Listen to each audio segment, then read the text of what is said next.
মেহেদির ডিজাইনের মধ্যে যখন দেখি যে কোনো ভরাটে কোনো কাজ আছে, তখন দেখে মনে হয় যে খুব তাড়াতাড়ি এই ডিজাইনটা শেষ হয়ে যাবে।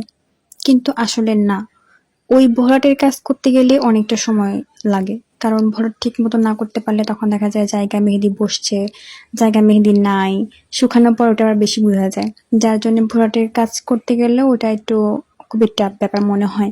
কারণ ওটা ভালোভাবে ভরাট না করলে ভালো কালার আসবে না। আর আমার ভরাট করার সময় মনে হয় যে এটা খুবই ঝামেলার একটা কাজ। যদি আমার ভরাট খুব একটা পছন্দ না, তবে চেষ্টা করি ভরাট ছাড়া কাজ করা। তবে আজকে যে কাজটা করছিলাম সেটা পুরাটাই ভরাটের কাজ। প্রায় কাজ ছিল ভরাট করা।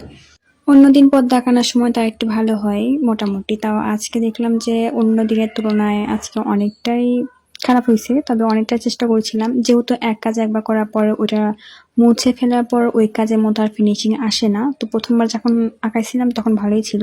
কিন্তু আমি আবার একটু পাকনামি করে ভাবছিলাম যে আর একটু সুন্দর করা যায় কিনা। ওটা করতে যেয়ে পুরা পদ্মটা খুব একটা ভালো শেপ আসেনি।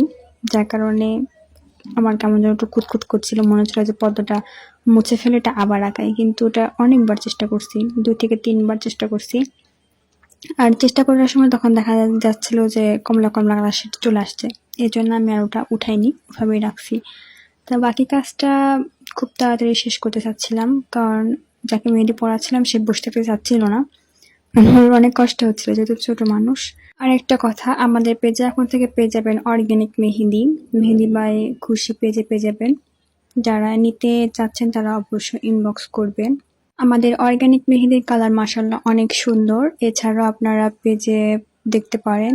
তাছাড়াও টিকটকে অনেকটাই ভিডিও শেয়ার করা আছে বা পিক শেয়ার করা আছে, সেগুলো আপনারা দেখে জাস্টিফাই করতে পারেন।